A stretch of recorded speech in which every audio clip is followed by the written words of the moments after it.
오늘 하나님 우리에게 주시는 말씀은 에베소서 5장 15절로 18절입니다.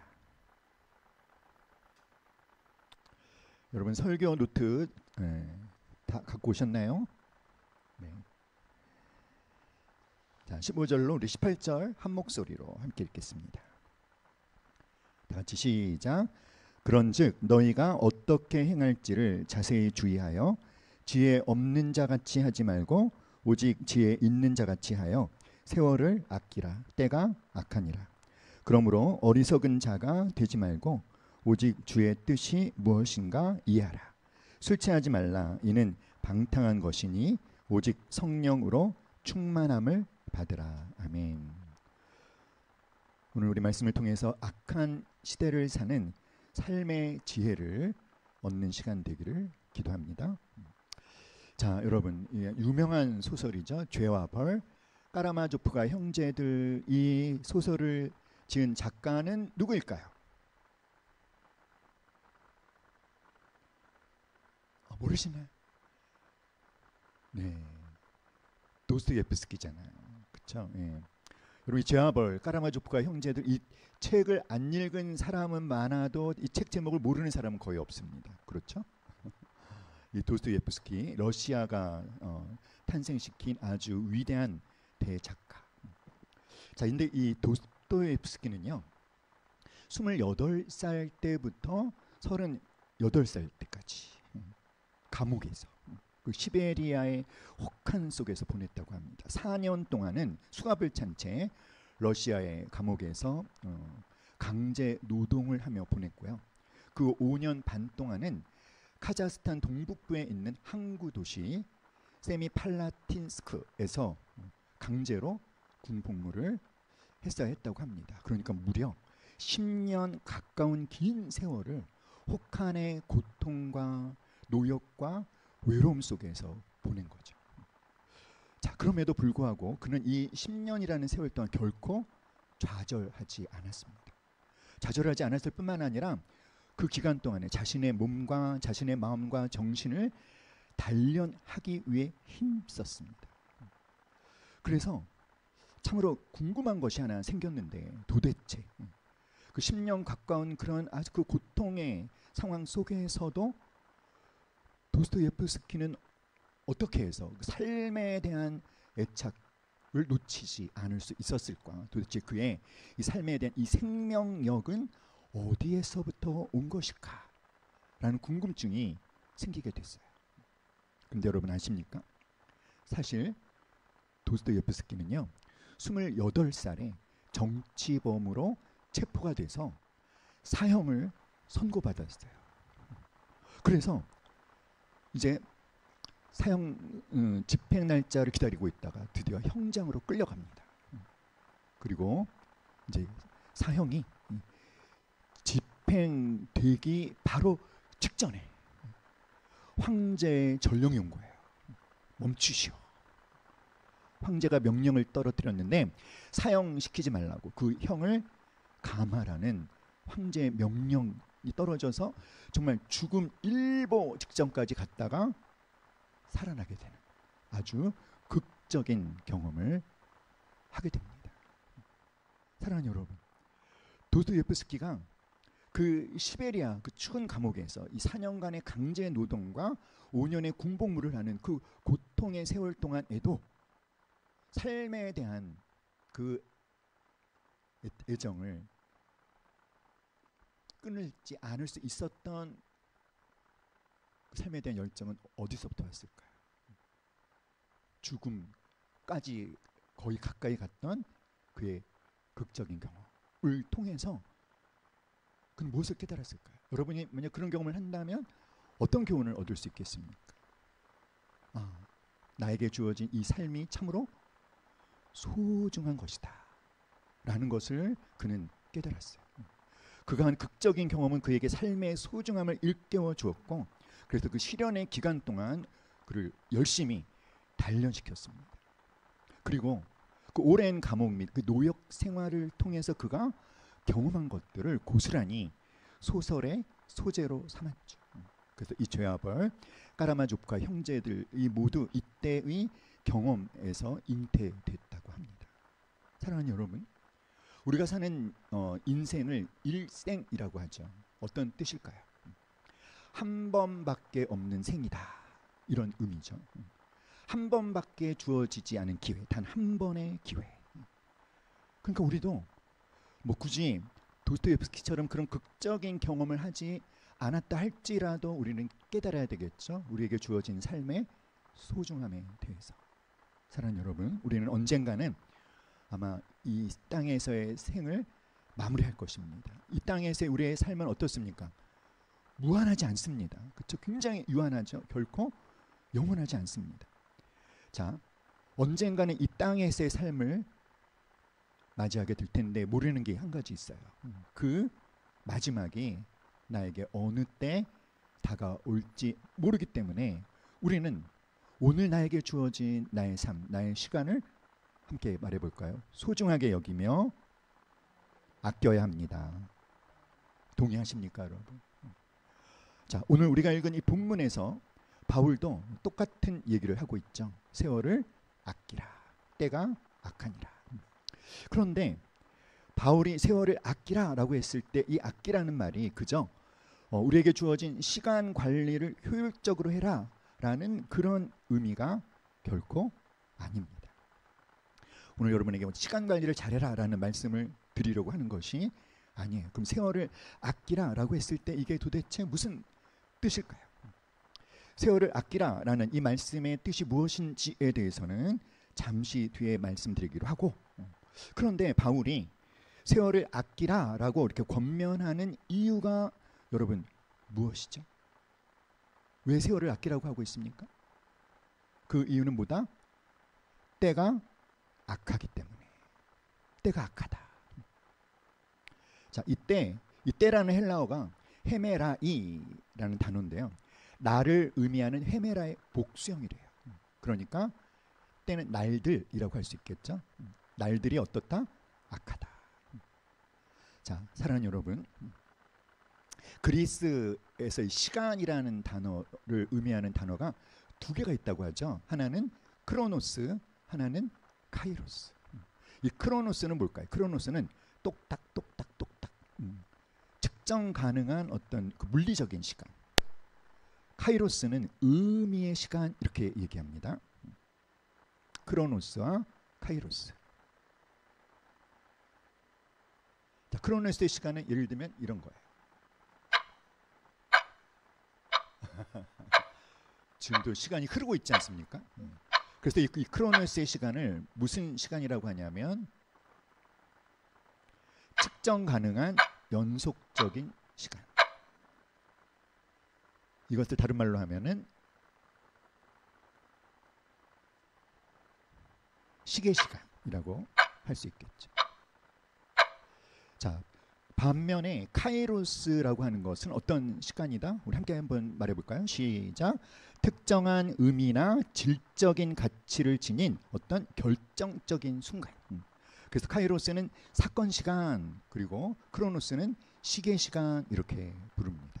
이 크로노스, 연속 가능, 측정 가능한 이 연속적인 이 시계 시간의 특징이 뭐냐면 모든 사람에게 똑같은 시간이 주어졌다는 거죠. 공평하게 하루 몇 시간? 24시간. 어떤 사람에게 더 주어지고 어떤 사람에게 덜 주어진 것은 아니죠. 일주일, 7일, 1년 365일. 바로 이렇게 지금도 이 크로노스의 시간은 흐르고 있어요. 그런데 이 카이로스는요, 그냥 흘러가는 시간이 아니라 그 흘러가는 시간 속에서 특별히 어떤 아주 가치를 지닌 의미 있는 순간을 경험하는, 의미 있는, 나에게 굉장히 의미 있는 사건이 경험되어지는 그런 시간을 카이로스, 따라합시다. 사건 시간. 어떤 중요한 결정을 내리게 되는 순간이나 내 인생의 어떤 터닝 포인트를 경험하게 되는 굉장히 의미 있는 그런 순간. 카이로스. 예를 들면 예수님께서 이런 말씀을 하셨죠. 예수께서 그들에게 이르시되 아직 내 때가 이르지 아니하였거니와 에서 이 때는 뭘 의미할까요? 크로노스. 그런데 마가복음 1장 15절에 보면 때가 찼고 하나님의 나라가 가까이 왔다라고 했을 때 그때는 카이로스의 시간을 의미하는 것이죠. 자, 예를 들면 이 카이로스의 시간을 아주 가장 잘 나타내는 노래가 하나 있습니다. 우리 함께 들어봐요.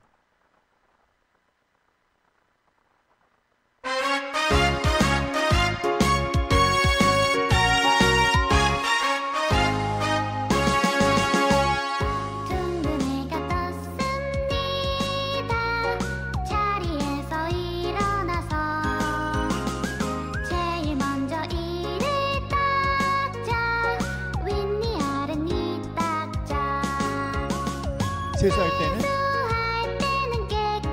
어떻게?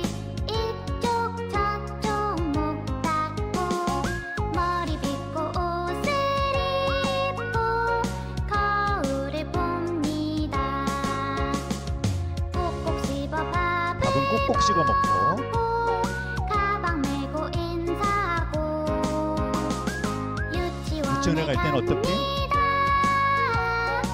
씩씩하게.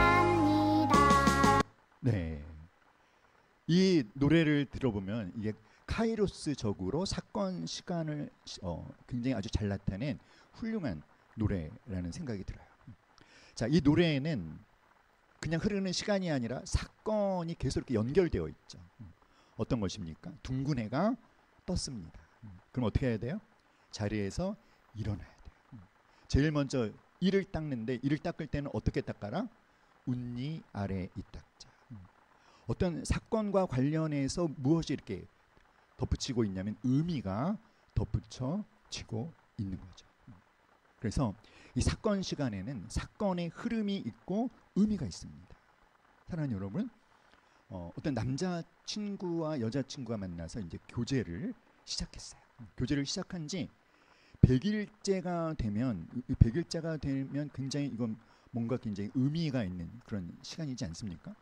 그런데 그저 만난 지 100일이라는 어떤 물리적인 크로노스의 시간이 흘렀다고 해서 의미 있는 시간이 되는 것이 아니라 그 100일 동안에 어떤 일들이 일어나야 될까요?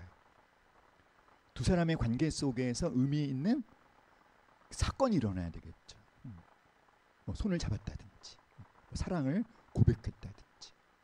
자, 그러니까 크로노스의 시간과 카이로스의 시간의 개념을 좀 구분하실 수 있겠습니까? 아멘. 네. 자, 그런데 세월을 아껴라 라고 하는 이유가 뭐죠? 때가 어떻다, 때가 악하다라는 거예요.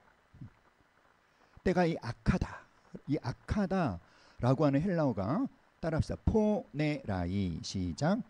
포네라이. 어떤 뜻이냐면 이 시대가 도덕적으로 영적으로 타락해 있다. 그래서 이 시대가 하나님을 대적하는 상태에 빠져버렸다. 그러니까 이 시대의 날들을 우리가 그냥 가만히 놔두면 어떤 방향성을 향해 아주 질풍노도처럼 흘러가는 상태에 있다. 점점 하나님의 목적에서 멀어지고 썩어 없어지는 방향성을 갖고 있다는 거예요. 이것이 우리가 세월을 아껴야 되는 이유입니다. 그렇죠, 여러분. 오늘 이 시대를 뭐라고 얘기하죠?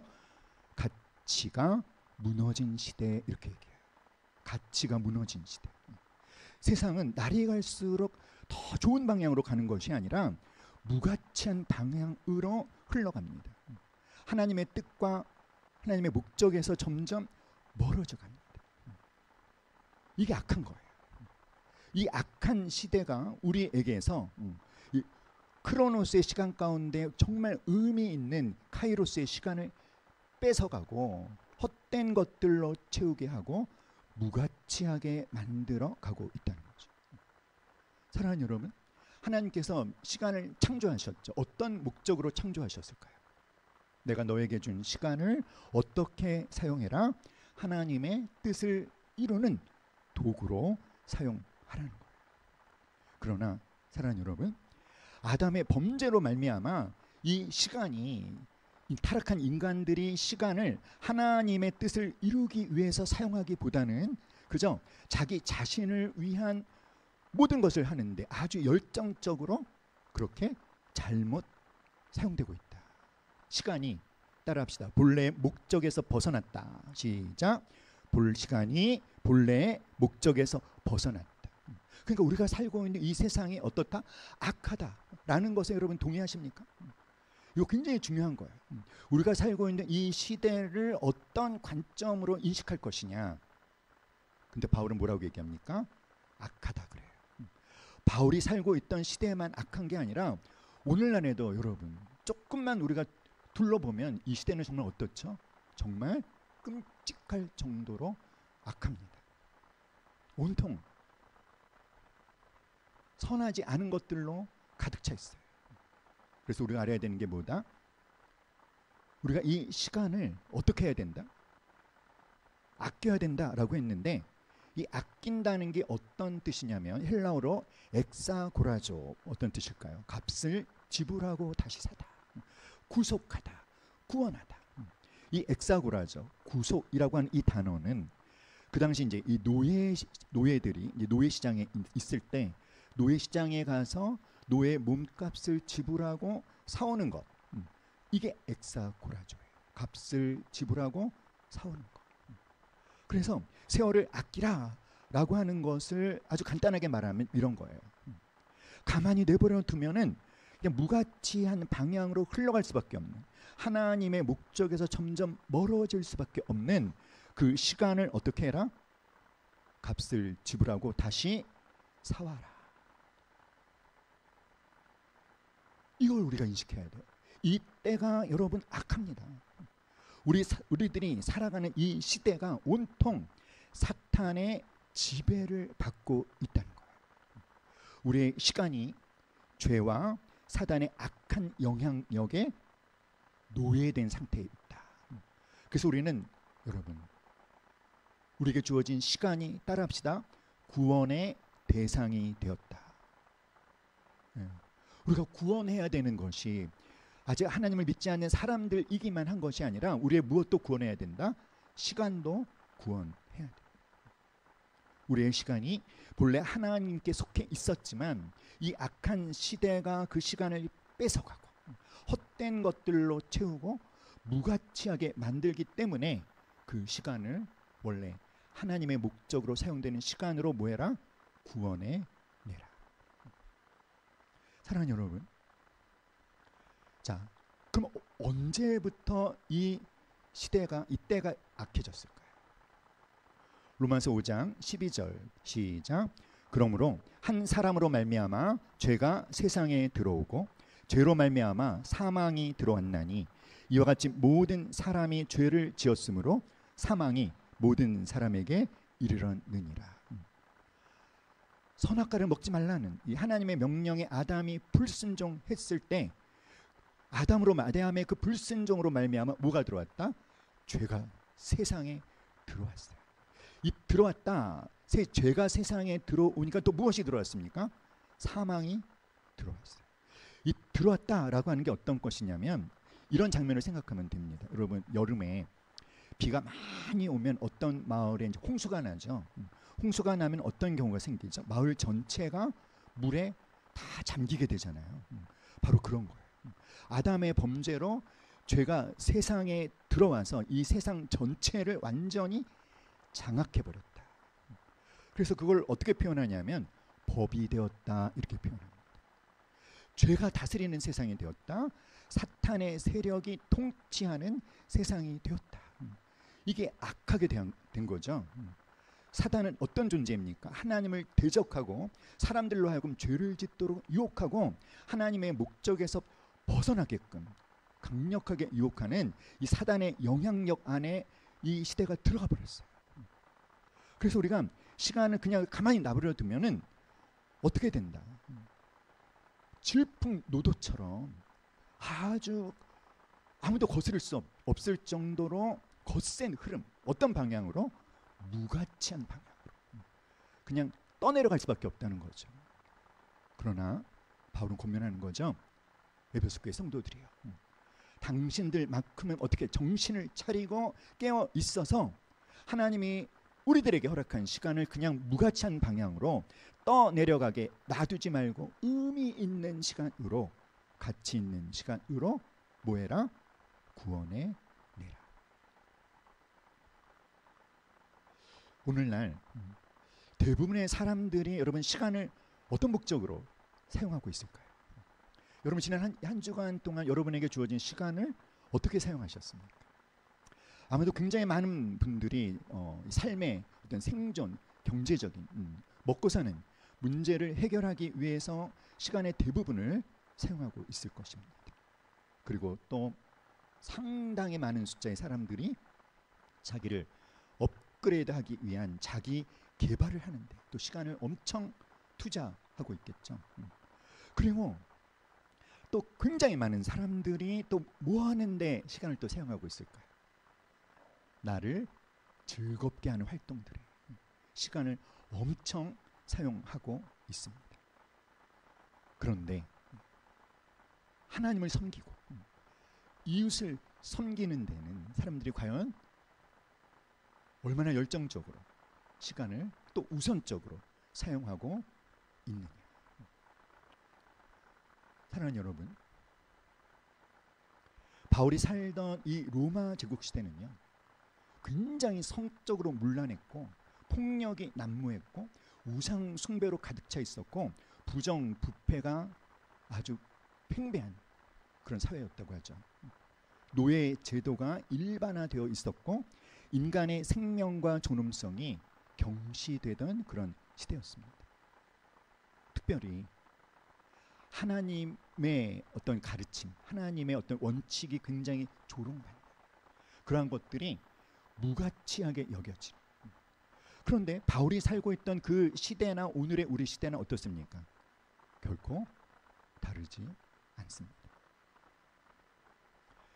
그래서 바울은 말하죠. 세월을 아끼라 때가 악하니라. 그러면 세월을 아끼기 위해서 필요한 것이 무엇이다? 17절에서 시작. 어리석은 자가 되지 말고 오직 주의 뜻이 무엇인가 이해하라. 우리가 세월을 구원해내려면, 시간을 구원해내려면 어리석은 자가 되지 말아야 돼요. 어리석은 자가 되지 않으려면 무엇을 이해해야 된다? 주의 뜻이 무엇인지 이해해야 합니다. 이 똑같은 말을 로마서 12장 2절에서는요 이렇게 말했어요. 너희는 이 세대를 본받지 말고 오직 마음을 새롭게 함으로 변화를 받아 하나님의 선하시고 기뻐하시고 온전하신 뜻이 무엇인지 분별하도록 하라. 하나님의 선하시고 기뻐하시고 온전하신 뜻이 무엇인지 분별하도록 하라에서 그 하나님의 온전한 뜻 가운데 하나가 뭘까요? 이 세대를 본받지 않는 거예요. 대부분의 사람들이 따라가고 있는 이 세대의 흐름. 사랑하는 여러분, 우리가 살고 있는 이 시대를 청년 문화의 시대라고 하는데 혹시 들어보셨나요? 청년 문화의 시대는 어떤 것이냐면 어떤 한 사람이 특별히 어떤 준비를 많이 하지 않아도 자기가 직접 준비하지 않았지만 이미 준비된 환경 속에 그냥 자신을 던져 놓으면 자신이 원하는 어떤 욕구를 또는 얻고자 하는 즐거움을 쉽게 만족할 수 있는 그런 시대. 그래서 이 시대를 살고 있는 사람들의 특징이 뭐냐면 자기를 만족시키는 것에 굉장히 우선순위를 둔다는 거죠. 오늘 살고 있는 사람들에게 가장 중요한 존재는 바로 누굽니까? 나 자신입니다. 모든 관심의 초점이 나에게 있습니다. 그리고 사람들이 또 조급해요. 조급증 환자. 그래서 어떻죠, 여러분? 쉬운 길을 찾습니다. 지름길을 찾습니다. 그리고 결과는 어떻게 보고 싶어 합니까? 빨리 보고 싶어 합니다.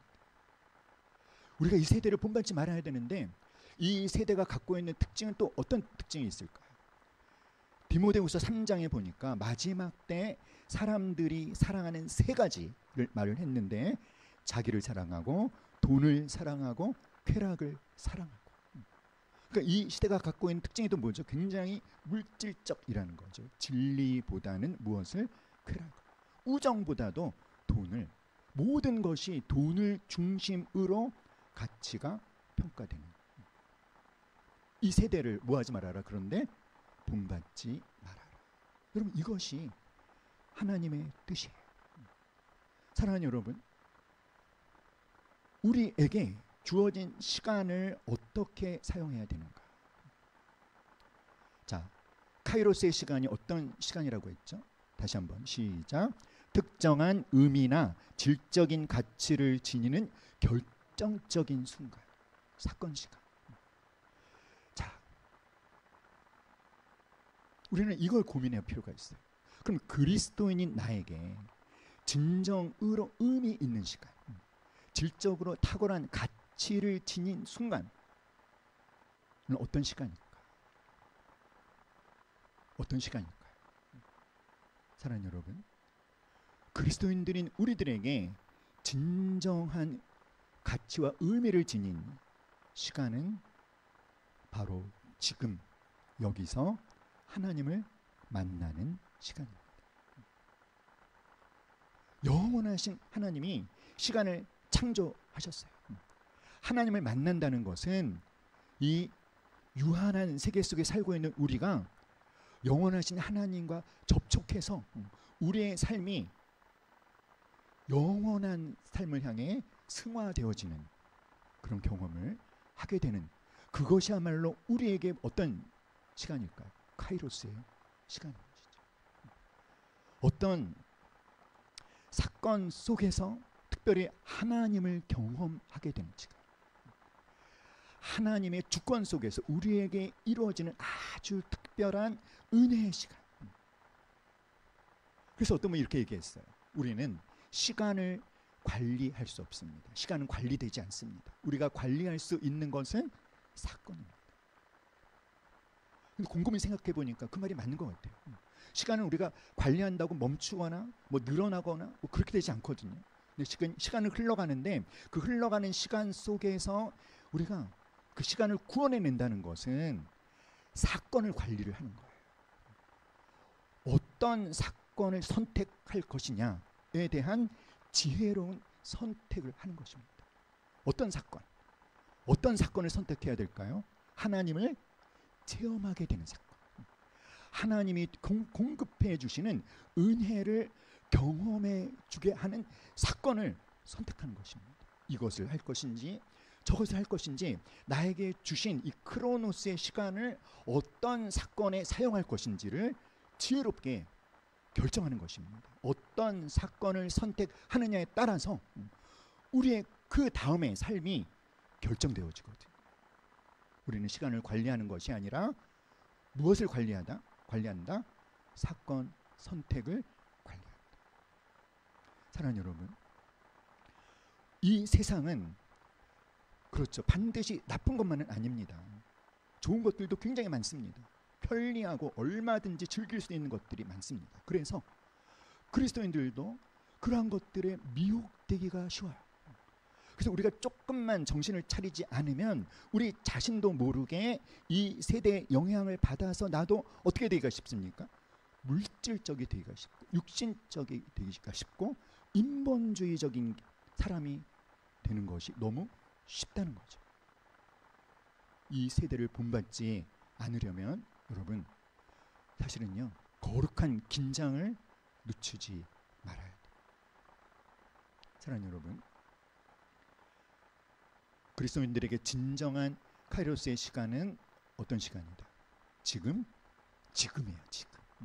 지금 여기서 누구를? 하나님을 체험하는 시간. 의미를 지닌, 아주 우리에게 가장 의미 있는 바로 시간은, 따라합시다. 지금 여기서 하나님을 만나는 시간입니다. 할렐루야. 하나님의 음성을 듣고 반응하는 시간. 예배 중에, 말씀 중에, 기도 중에 하나님의 뜻이 나에게 선명하게 들려올 때, 아무리 바쁜 일상이라도 나의 삶을 잠시 멈추고 하나님의 음성 앞에 나를 멈추고, 그래서 하나님의 뜻을 깨닫게 되는 시간이 카이로스의 시간입니다. 회개와 결단의 시간이 또 우리에게 카이로스의 시간인 줄 믿습니다. 나의 죄를 깨닫고 그래서 마음을 돌이켜 주님께로 돌아가기로 결단하는 시간. 그래서 하나님과의 관계가 회복되는 바로 그 순간이 카이로스입니다. 내가 누구를 보내며 누가 우리를 위하여 갈고 하신 이 하나님의 부르심 앞에 내가 여기 있나이다 나를 보내소서라고 하나님의 어떤 부르심에 응답하는 시간이 바로 카이로스의 시간입니다. 지극히 작은 자 하나에게 한 것이 곧 내게 한 것이다 라는 이 말씀을 통해서 내 주변에 있는 지극히 작은 자를 사랑하고 섬기는 그 시간이 바로 우리에게 또한 어떤 시간일까요? 카이로스의 시간입니다. 아무든지 나를 따라오려거든 자기를 부인하고 자기 십자가를 지고 나를 따르라 라는 그 말씀 앞에서 내 뜻이 아니라 하나님의 뜻에 나를 복종시키기로 결단하며 주님을 따르는 그 시간이 바로 카이로스의 시간입니다. 사랑하는 여러분, 그러므로 여러분에게 주어진 시간을 지난 일주일 동안이 아니라 오늘 이 시간까지 여러분의 평생 동안에 여러분이 주어진 시간을 어디에 가장 많이 우선순위를 두고 사용했는지를 여러분 잘 진단하셔야 돼요. 때가 악합니다. 그래서 우리는 나도 모르는 사이에 이 시대가 막 강력하게 압박하는 하나님의 뜻으로부터 점점 멀어지게 하는 방향에 나도 모르게 그냥 휩쓸려서 떠내려가고 있었는지도 모릅니다. 사랑하는 여러분, 영원하신 분이 시간 속으로 들어오셨죠. 근데 그분이야말로 자신에게 주어진 크로노스의 시간을 카이로스의 시간으로 가득 채우신 분이시죠. 누굴까요? 바로 우리 예수님이십니다. 예수님은 당신에게 허락하신 33년이라는 시간을 정말 가장 의미 있는 가치 있는 카이로스의 시간으로 가득 채우신 삶을 사셨습니다. 비결이 뭘까요? 예수는 어떻게 그런 삶을 사실 수 있었을까요? 마태복음 20장 28절에서 주님 친히 말씀해 주셨어요. 내가 이 세상에 온 목적이 뭘 하기 위함인지 다 같이 말해볼까요? 시작. 인자가 온 것은 섬김을 받으려 함이 아니라 도리어 섬기려 하고 자기 목숨을 많은 사람의 대속물로 주려 함이니라. 예수님은 당신이 이 땅에 뭐 하기 위해서 왔다? 섬김을 받기 위해서 온 게 아니다. 나는 뭐 하려고 왔다? 섬기려고 왔다. 어떻게까지 섬기려고? 자신의 목숨을 대속물로 주기까지 죄인들을 섬기려고 오셨다. 사랑하는 여러분, 이 예수님이 바로 우리의 값어치예요. 하나님께서 예수님의 핏값을 지불하고 우리를 하나님의 것으로 사셨잖아요. 믿습니까? 여러분 지혜를 얻으십시오. 어리석은 자가 되지 말고 지혜로운 자가 되시기를 바랍니다. 어떻게 하는 것이 지혜로운 것이다? 세월을 아끼는 것, 시간을 구원해내는 것. 그 시간을 구원해내려면 뭐가 필요하다? 이 세대를 본받지 말아야 돼요. 아무리 많은 사람들이 그냥 열심히 한쪽 방향으로 달려가고 있다라고 해도 그런 말 있지 않습니까? 중요한 것은 속도가 아니라 뭐다? 방향이다. 올바른 방향을 향해 가고 있는가?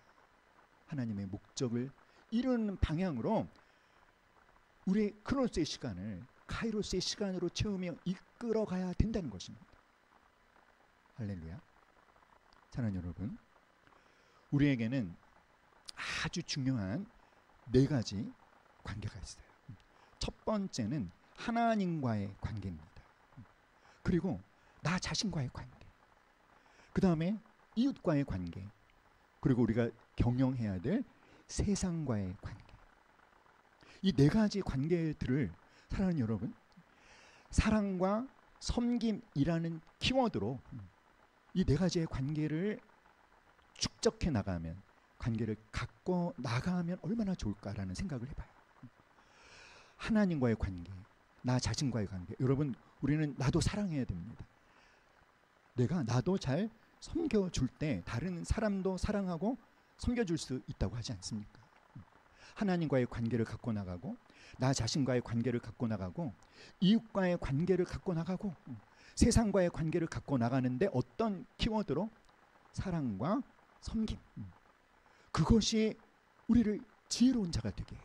그것이 세월을 아끼게 만들어요. 그것이 우리에게 주어진 시간을 카이로스의 시간으로 가득 채워지게 합니다. 할렐루야. 특별히 여기에서 또 한 가지 지혜가 필요한데 뭐냐면 우리의 삶을 아주 생산력 있게 만들고 또 창조력을 발휘하게 만드는 한 가지 노하우가 있어요. 그것이 뭘까요? 하나님과 나하고의 관계를 갖고 나가는 이 부분에서 기록을 하는 것입니다. 내가 나를 사랑하고 섬기는 그 부분에 대한 것도 기록을 하는 것입니다. 내가 내 이웃을 돌보고 섬기는 것에 대해서도 기록을 하는 거예요. 기록이 어떤 유익이 있을까요? 기록을 하면 내 삶을 되돌아보게 합니다. 그리고 무엇이 잘하고 무엇이 잘못됐는지를 평가하게 하죠. 그래서 앞으로의 내 삶의 방향을 올바른 방향으로 나아가도록 능력을 갖게 해준다는 거예요. 그래서 기록이 중요하죠. 근데 사랑하는 여러분, 어쩌면 이미 여러분의 하나님과의 관계를 갖고 나가는 기록을 이미 하고 계시는 분들이 있습니다. 뭡니까? 뭐죠?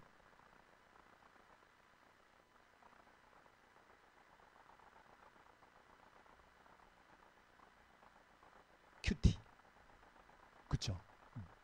큐티 하시잖아요. 하나님과 나하고의 관계를 계속 갖고 나가는 큐티. 또 나를 사랑하고 섬기는 부분에 대한 나하고의 관계를 축적하는 기록을 우리가 뭐라고 합니까? 일기. 자, 그런데 이 하나님과의 관계를 잘 갖고 나가는 이 경건의 시간을 열심히 하고 나 자신을 잘 갖고 나가는 이 일기를 열심히 쓰는 분들은 많은데, 그런데 부족한 부분이 있어요. 뭐냐면 나하고 중요한 관계에 있는 사람들 또는 하나님이 같은 공동체 안에서 섬기라고 내게 맡긴 사람들을 돌보고 섬기는 것과 관련된 기록을 우리가 별로 하지 않는다는 거죠. 사랑하는 여러분, 예수님이 뭐하러 오셨다? 섬김을 받으려이 아니라 뭐하러 오셨다? 섬기려 하고. 그래서 여러분 도전합니다. 우리에게 중요한 관계가 있는 사람들 누굽니까? 가족들. 우리의 가족들을, 우리 가족에 대해서 어떻게 돌볼 것인지, 어떻게 섬길 것인지, 어떤 돌봄을 했는지, 어떤 섬김을 했는지, 이런 섬김일지 뭐 돌봄일지 좀 이상한 표현 같지만 이런 걸 좀 기록하면 어떨까요? 그 사람과의 사이에서 어떤 일들이 있었는지, 어떤 사건들이 있었는지, 어떤 사건을 만들 건지를 한번 계획해 보는 것입니다. 할렐루야. 우리가 이렇게 함께 예비교회 안에 공동체 생활을 하면서 우리가 금요기도회를 하고 주일 예배를 드릴 때 저는요 사건을 계획하는 거예요.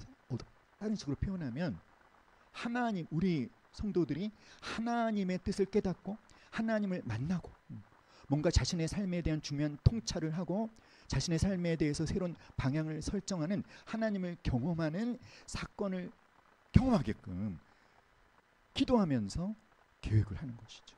그런 것처럼 나의 사랑하는 가족에게 어떤 사건을 경험하게 할 건지를 한번 계획해보고 시도해보고 어땠는지 한번 결과를 기록해보고 앞으로 뭐가 바뀌어야 되는지를 계획해보고, 이런 것들이 우리의 크로노스의 시간을 카이로스의 시간으로 구원해내게 할 수 있을 것입니다. 믿습니까? 사랑하는 여러분, 왜 세월을 아껴야 된다? 때가 악하다. 여러분, 때가 악합니다. 그럼 우리 서로에게 말합시다. 정신을 차리세요. 시작. 정신을 차리세요. 휩쓸려 가지 마세요. 그냥 놔두지 마세요. 놔두면 어떻게 된다고요? 하나님의 목적에서 점점 멀어져 간다는 거예요. 할렐루야. 우리 에베소서 5장 18절 말씀 함께 읽겠습니다. 시작.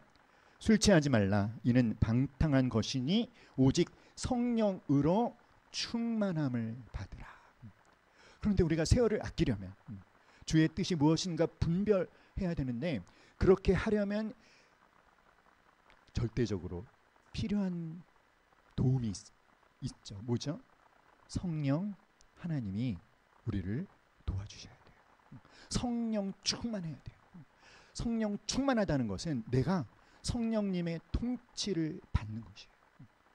우리가 성령 충만할 때만 하나님의 뜻을 제대로 분별할 수 있고, 이 세대를 본받지 않을 수 있고, 세월을 아낄 수 있습니다. 사랑하는 여러분, 세월을 아끼는 어리석은 자가 아닌 지혜로운 자들이 다 되시기를 주님의 이름으로 축복합니다.